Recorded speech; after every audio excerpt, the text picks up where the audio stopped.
మరో breaking news చూస్తున్నాం. RS Praveen కు అద్దంకి దయాకర్ కౌంటర్ ఇచ్చారు. మంత్రుల ఫోన్ ట్యాపింగ్ జరిగిందని అంటున్న బీఆర్ఎస్ పార్టీపై ఆయన నిప్పులు చెరిగారు.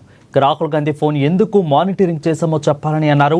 లేకుంటే అందుకు మీ దగ్గర ఏమైనా ఆధారాలు ఉంటే బయట పెట్టాలని అన్నారు. పొలిటికల్ డ్రామా కోసమే తప్పుడు ప్రచారం చేస్తున్నారని అద్దంకి ఆగ్రహం వ్యక్తం చేశారు.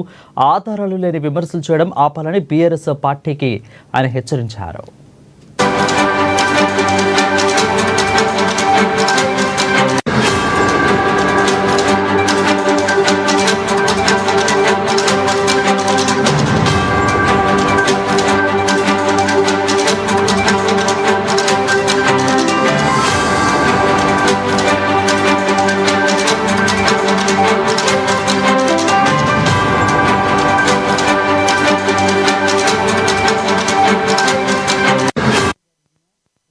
ఆర్ఎస్ ప్రవీణ్ కు అద్దంకి దయాకర్ కౌంటర్ ఇచ్చారు. మంత్రుల ఫోన్ ట్యాపింగ్ జరిగిందన్న అంటున్న బీఆర్ఎస్ పార్టీపై ఆయన నిప్పులు చెరిగారు. రాహుల్ గాంధీ ఫోన్ ఎందుకు మానిటరింగ్ చేశామో చెప్పాలని అన్నారు. లేదంటే అందుకు మీ దగ్గర ఏమైనా ఆధారాలు ఉంటే బయట పెట్టాలని అన్నారు.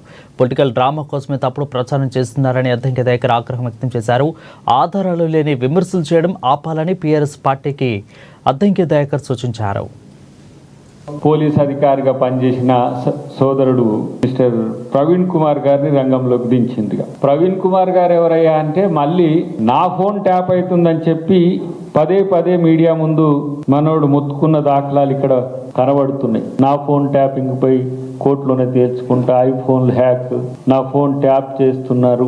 ఇది గతంలో ప్రవీణ్ కుమార్ గారు చేసిన స్టేట్మెంట్స్. ఆయన ఈ సిట్ ముందు వచ్చి మీరు సమాధానం చెప్పుకోండి అని అంటే రావట్లేదు.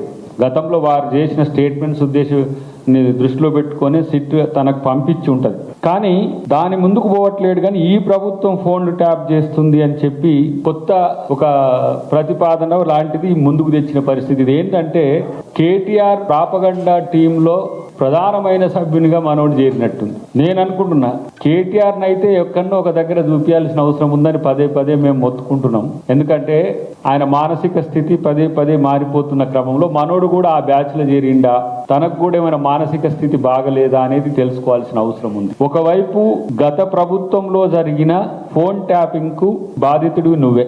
ఆ సందర్భంలో కూడా అక్కడ ఐపీఎస్ ఆఫీసర్గా ఉన్న గురుకులాలకు సంబంధించిన అంశంలో మిమ్మల్ని సెక్రటరీగా పెట్టిన మాట అందరికీ తెలుసు. అక్కడి నుంచి బయటకు వచ్చిన తర్వాత మీరు పార్టీ బీఎస్పీలో చేరిన తర్వాత మీరు చేసిన స్టేట్మెంట్స్ కు మీరే కాంట్రడిక్టరీగా మాట్లాడుతున్న తీరు చూస్తే మతి భ్రమించిందా అనే ఒక ఆలోచన వస్తున్న పరిస్థితి. మీ రాజకీయ జీవితము జైలు పక్షులతో కూడుకున్నది. ఇప్పుడు గతం